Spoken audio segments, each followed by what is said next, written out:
Slick back. No, no, slick back. That's what I said. Slick back. No, nigga, I'm a pimp named Slick Back. Pimp named Slick Back. Pimp named Slick back. Nigga, are you deaf? I'm a pimp named Slick.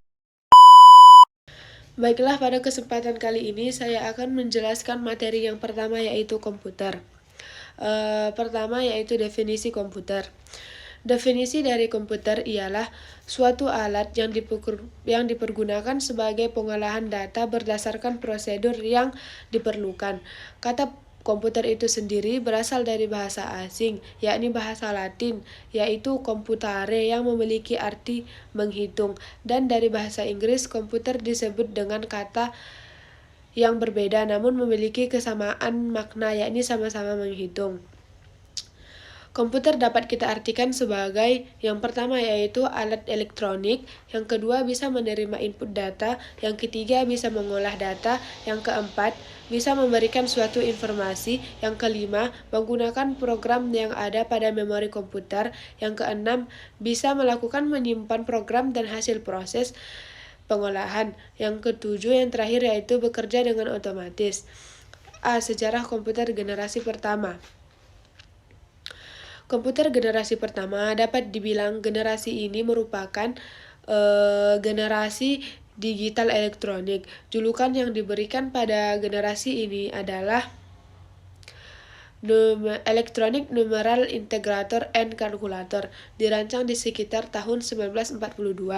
Kemudian Johann Presper memulai mengerjakan sistemnya pada tahun 1943. Sejarah komputer generasi kedua. Selanjutnya kita masuk ke generasi kedua. Transistor merupakan salah satu penemuan penting pada generasi ini. Pada tahun 1950-an, ilmuwan memulai membuat generasi kedua dari komputer ini.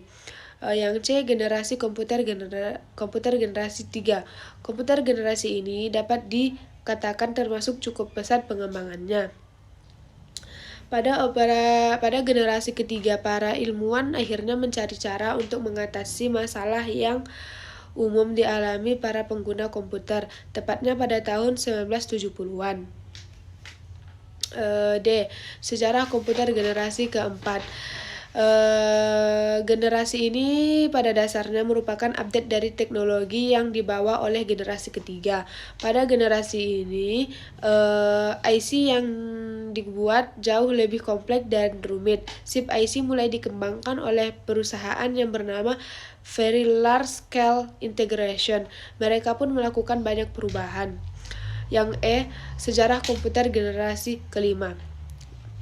Saatnya kita membahas tentang sejarah komputer generasi kelima, yang disebut juga dengan generasi saat ini. Pada generasi kelima banyak sekali pengembangan yang terjadi. Banyak yang menyebut generasi ini sebagai komputer untuk generasi masa depan. B. Pengolahan data elektronik. Data dan informasi data kita dapat artikan sebagai bentuk bahan keterangan mengenai kejadian-kejadian nyata atau fakta yang dirumuskan ke dalam bentuk sekelompok lambang tertentu yang menunjukkan tindakan atau hal, jumlah dan tidak acak. Data dapat disebut juga dengan kumpulan dari fakta yang berupa tulisan, angka, maupun simbol dari suatu objek yang diamati. Informasi adalah satu atau lebih data yang telah dilakukan proses pengolahan menjadi bentuk yang lebih berarti, lebih berguna bagi penerimanya. Data merupakan sumber informasi. Data pada kenyataannya menggambarkan suatu kesatuan nyata dan kejadian. 2. Pengolahan data elektronik. Pengertian pengolahan data elektronik atau electronic data processing merupakan pengolahan data yang dilakukan menggunakan perangkat komputer. Pengertian pengolahan data elektronik adalah suatu proses manipulasi data menjadi bentuk yang lebih bermanfaat berupa informasi menggunakan suatu perangkat elektronik, yaitu perangkat komputer. Pengolahan data elektronik memiliki memiliki suatu siklus yang terdiri dari 3 tahapan dasar, yaitu input, processing, output. C. Sistem komputer. Sistem komputer dapat diartikan sebagai sekumpulan perangkat atau elemen komputer yang saling berhubungan dan berinteraksi antara satu sama lain dalam menjalankan sebuah pemrosesan data sehingga dapat menghasilkan suatu informasi yang sangat dibutuhkan oleh penggunanya. Fungsi sistem komputer yang pertama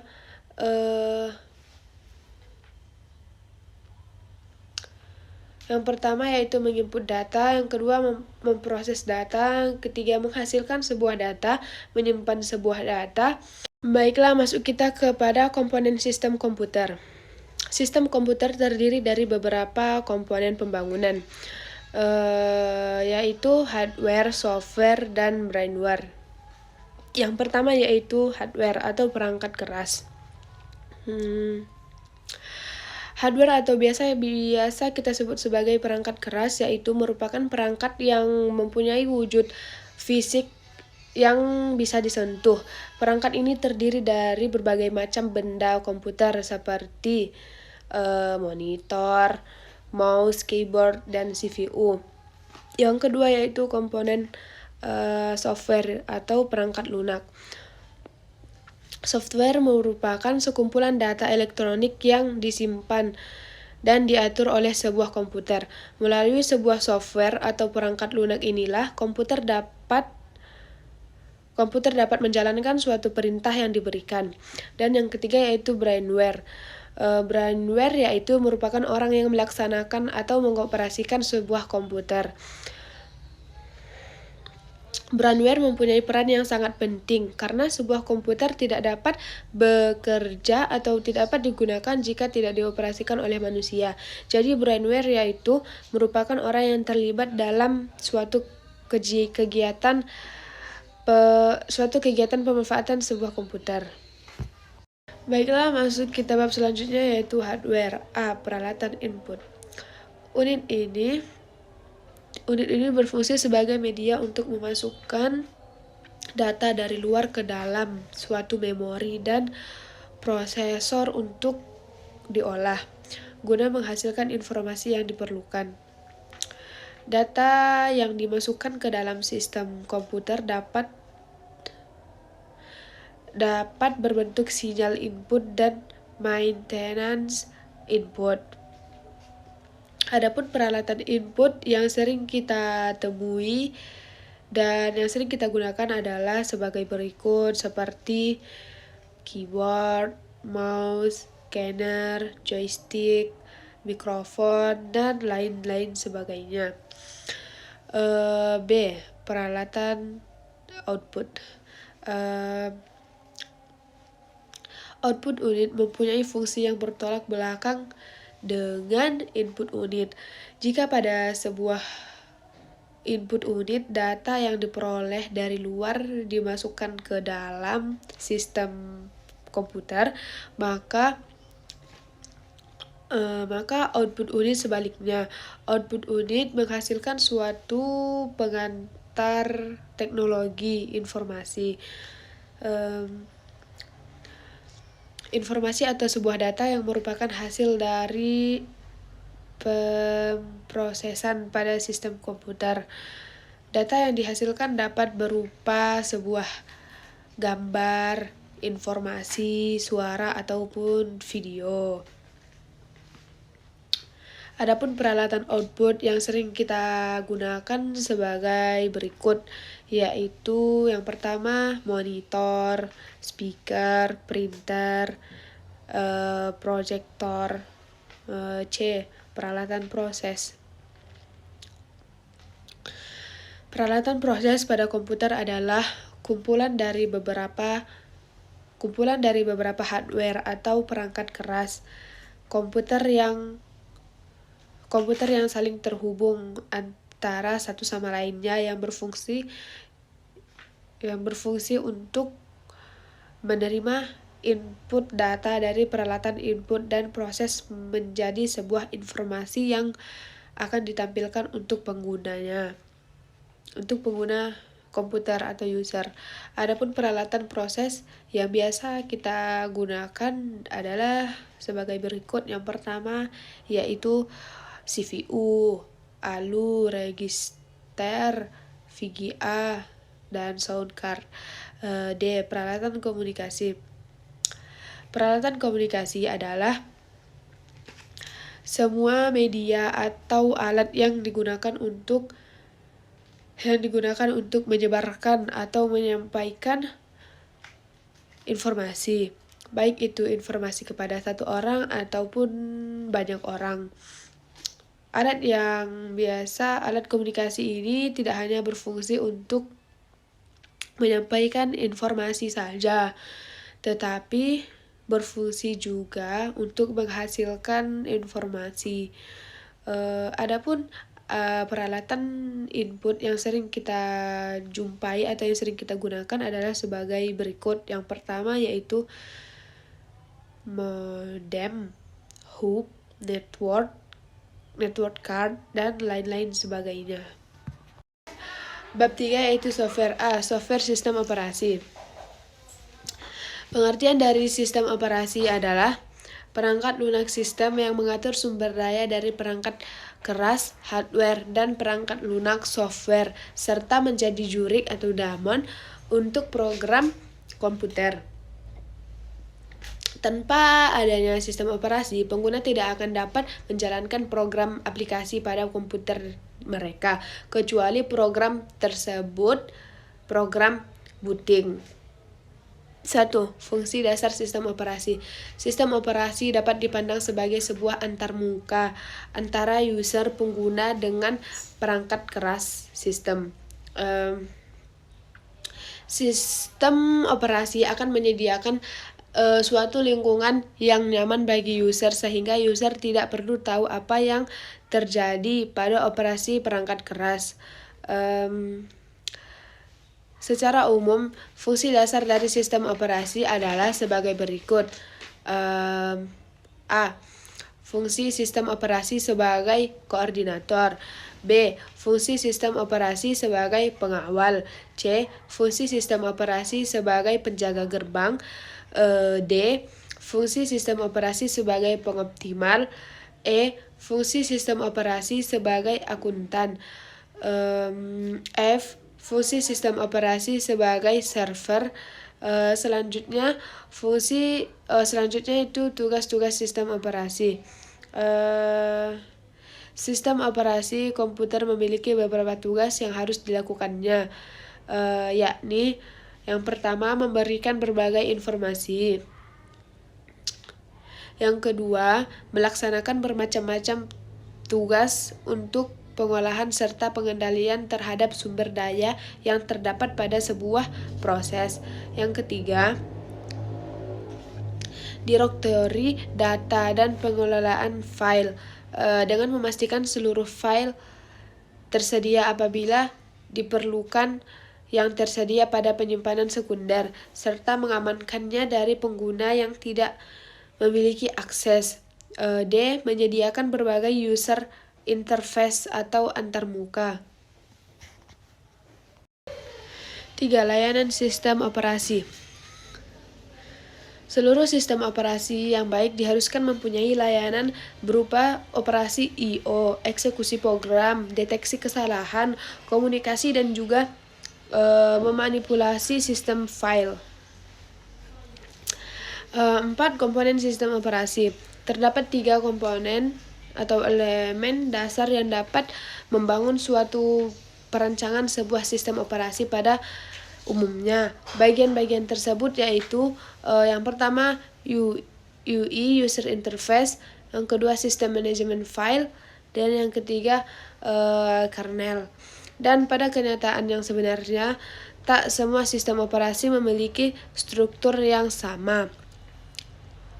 Tetapi Avi Silberkäs, Peter Galvin, dan Greg Gern beranggapan bahwa suatu sistem operasi modern memiliki komponen seperti berikut ini. A. Manajemen proses. B. Manajemen memori utama. C. Manajemen secondary strongers. D. Manajemen sistem I/O dan lain sebagainya. 5. Klasifikasi sistem operasi. Sistem operasi dapat diklasifikasikan sebagai berikut. A. Berdasarkan skala arsitekturnya. B. Klasifikasi sistem operasi berdasarkan end user interface. Yang pertama, command driven graphic user interface. C. Klasifikasi sistem operasi berdasarkan pengguna. Single user single tasking, single user multitasking, multi user multitasking. D. Klasifikasi sistem operasi berdasarkan pangsa pasar.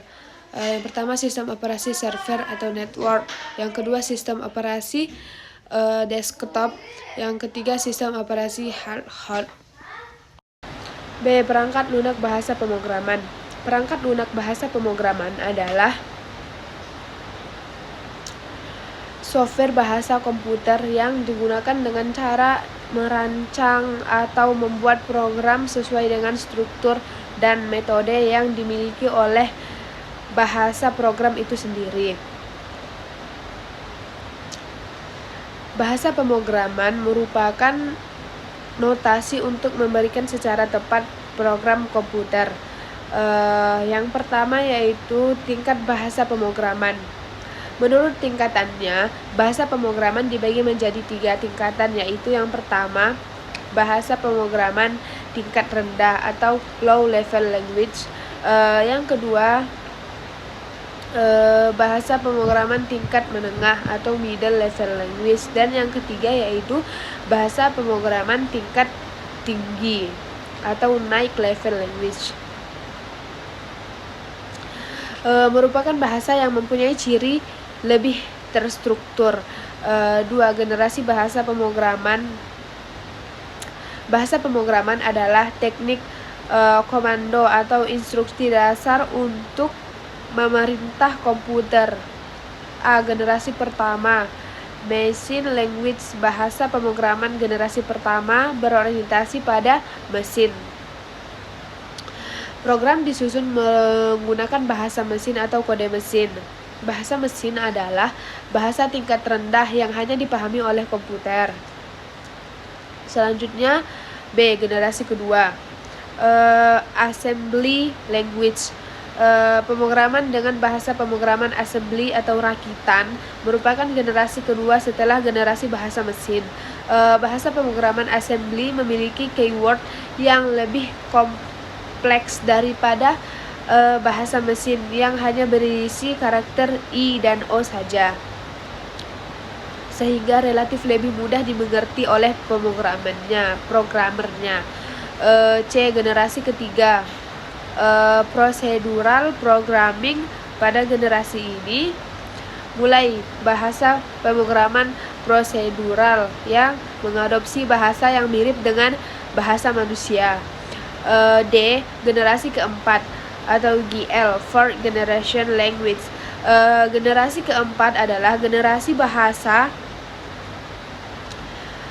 quarter struktur, SQL struktur quote language. Bahasa generasi keempat disebut juga dengan very high level language atau problem oriented language, atau bahasa yang berorientasi pada masalah, karena memungkinkan pemakai menyelesaikan masalah dengan sedikit penulisan kode pemrograman dibandingkan dengan bahasa prosedural. Generasi kelima programming language based object oriented and web developed. Generasi kelima ini juga dikenal dengan nama intelligent programming atau pemrograman kecerdasan, dan yang menekankan aspek otomasinya dalam setiap prosesnya. Baiklah, bab selanjutnya yaitu pengantar jaringan komputer. Konsep dasar jaringan komputer. Jaringan komputer adalah sekelompok komputer otonom yang saling berhubungan antara satu dan yang lainnya, menggunakan protokol komunikasi melalui media komunikasi sehingga dapat saling berbagi informasi, program-program, dan menggunakan bersama perangkat keras. B. Komponen jaringan. Suatu jaringan tersusun dari beberapa elemen dasar yang meliputi komponen hardware dan software, yaitu yang pertama komponen hardware, personal komputer, PC, network interface card atau NIC, kabel, topologi jaringan. Yang kedua yaitu komponen software, sistem operasi jaringan, network, adapter driver, protokol jaringan. Untuk komponen pembentuk jaringan adalah sebagai berikut. Yang pertama yaitu repeater, berfungsi untuk menerima sinyal, kemudian meneruskan kembali sinyal yang diterima dengan kekuatan yang kedua yaitu hub. Fungsinya sama dengan repeater, hanya hub terdiri dari beberapa port, sehingga hub disebut juga multiport repeater. Yang ketiga yaitu bridger, berfungsi seperti repeater atau hub, tetapi lebih pintar karena bekerja pada lapisan data link sehingga mempunyai kemampuan untuk menggunakan mesh address dalam proses pengiriman frame ke alamat yang dituju. Yang keempat yaitu switch, fungsinya sama dengan bridge, hanya switch terdiri dari beberapa port sehingga switch disebut multiport bridge. Yang C yaitu topologi jaringan. Topologi jaringan adalah suatu cara untuk membuat sejumlah komputer saling berhubungan satu sama lain, baik menggunakan kabel maupun menggunakan nirkabel. Biasanya tujuan topologi jaringan adalah demi kemudahan pertukaran informasi. Berikut ini adalah macam-macam topologi jaringan. Yang pertama yaitu topologi bus. Topologi ini adalah topologi yang pertama kali digunakan untuk menghubungkan komputer. Yang kedua yaitu topologi ring. Ini adalah metode topologi jaringan banyak digunakan di perusahaan. Yang ketiga yaitu topologi star. Topologi star adalah topologi jaringan berbentuk star atau bintang. Adalah jaringan dari beberapa komputer yang memiliki koneksi dengan node yang berada di jaringan pusat. Yang keempat yaitu topologi tree. Topologi jaringan berbentuk tree atau pohon merupakan bentuk gabungan dari sistem topologi bus dan star. Yang kelima yaitu topologi mesh. Topologi jaringan mesh atau jala adalah sistem topologi di mana koneksi antar komputer saling terhubung secara langsung satu sama lain. Selanjutnya yaitu topologi hybrid. Topologi jaringan jenis hybrid merupakan gabungan dari dua atau lebih jenis topologi jaringan yang berbeda. D. Protokol jaringan. Protokol jaringan komputer adalah aturan yang ada dalam sebuah jaringan komputer yang harus ditaati oleh pihak pengirim dan penerima agar dapat saling berkomunikasi dan bertukar informasi meskipun memiliki sistem yang berbeda. Fungsi protokol jaringan komputer secara umum adalah untuk menghubungkan pengirim dan penerima dalam berkomunikasi dan bertukar informasi supaya dapat berjalan dengan akurat dan lancar.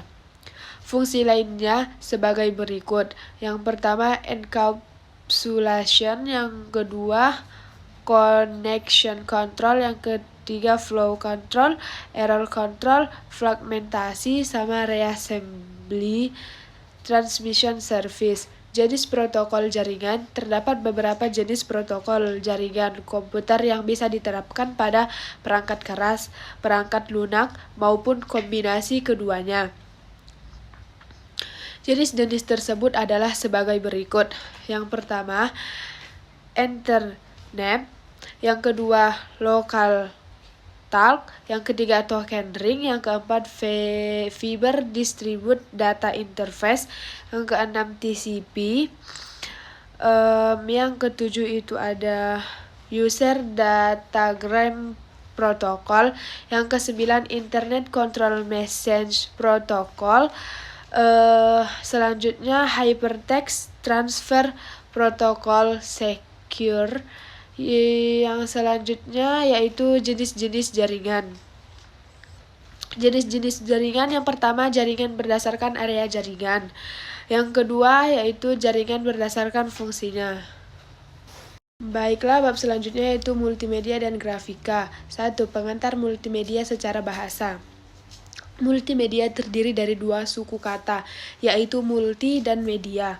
Multi berarti banyak atau bermacam-macam, sedangkan media berarti alat atau sesuatu yang digunakan untuk menyampaikan informasi atau pesan.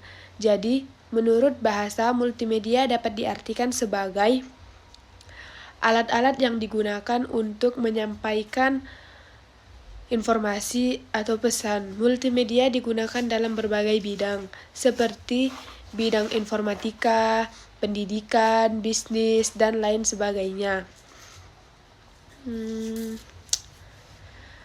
Multimedia dapat didefinisikan menjadi dua kategori, yaitu A. Multimedia Content Production. Multimedia Content Production adalah penggunaan beberapa media yang dapat berupa teks, audio, grafik, animasi, video yang berbeda dalam menyampaikan sesuatu informasi atau menghasilkan produk multimedia seperti musik, film, game, dan lain-lain sebagainya. Yang kedua yaitu multimedia communication. Multimedia communication adalah penggunaan media seperti televisi, radio, majalah, dan internet untuk mempublikasikan material periklanan, entertainment, berita, pendidikan, dan lain-lain sebagainya. Pemanfaatan multimedia memiliki tujuan-tujuan dasar sebagai berikut. Yang pertama, meningkatkan efektivitas penyampaian informasi. Yang kedua, mendorong partisipasi, eksploitasi, dan interaksi pemakai. Yang selanjutnya, merancang panca indera karena bersifat visual. Yang selanjutnya, memberikan kemudahan pemakaian. 2. Perangkat keras multimedia. Perangkat keras komputer multimedia merupakan alat pengolahan data berupa teks, gambar, audio, video, atau animasi yang bekerja secara elektronis dan otomatis.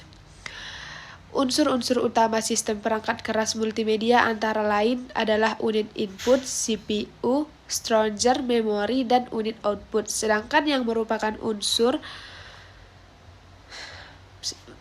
tambahan contohnya adalah combination link. A. Unit masukan input device. Unit masukan adalah berarti tempat untuk memasukkan data dan program yang akan diproses dalam komputer multimedia.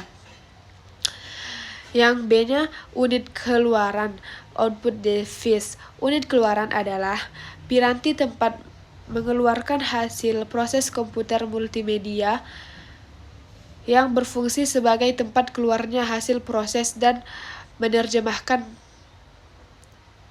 bit-bit ke dalam kode yang dikenal sebagai media output. Yang ketiga yaitu perangkat lunak multimedia.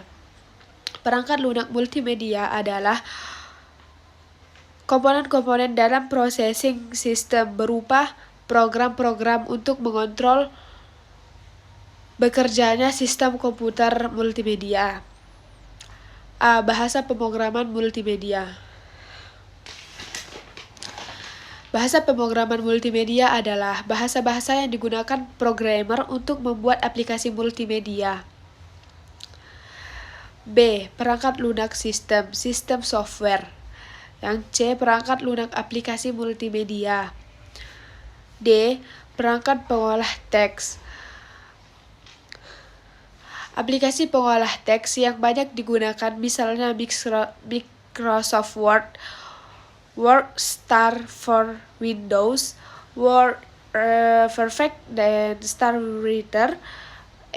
Perangkat lunak pengolah animasi dan grafik 2D. F. Perangkat lunak Aunting multimedia. Aunting merupakan aplikasi komputer yang memberikan peluang kepada pengguna untuk mengembangkan sebuah perangkat lunak. Perangkat lunak dengan dragging dan dropping. G. Perangkat lunak aplikasi berbasis web. B. Grafika. Yang pertama yaitu pengantar multimedia. Grafika atau dalam kurung bahasa Inggris graphic adalah presentasi visual pada sebuah permukaan seperti dinding, kanvas, layar komputer, kertas atau batu bertujuan untuk memberi tanda, informasi, ilustrasi atau untuk hiburan. 2. Elemen dasar grafika. Adapun elemen-elemen dasar dalam pembentukan grafika adalah sebagai berikut. Yang pertama yaitu geometri, merupakan informasi dari suatu konsep atau dalam kurung suatu benda nyata ke suatu model. Yang B. Pemrosesan citra untuk ditampilkan di layar. Yang C. Hardware display, grafik, vektor dan raster. Tools pendukung pemodelan grafik. Tools pendukung pemodelan grafik komputer. Yang A. Aplikasi pengolah data tata letak atau tier. Program ini sering digunakan untuk keperluan pembuatan pamflet, brosur, booklet, poster, undangan, dan lain-lain sejenisnya. B. Aplikasi pengolah vektor garis. C. Aplikasi pengolah piksel gambar. D. Aplikasi pengolah film atau video. E. Aplikasi pengolah multimedia. F. Pengolah 3 dimensi. G. Software teleprografi. Mungkin sekian materi dari saya. Apabila banyak kesalahan, saya mohon maaf. Sekian, terima kasih.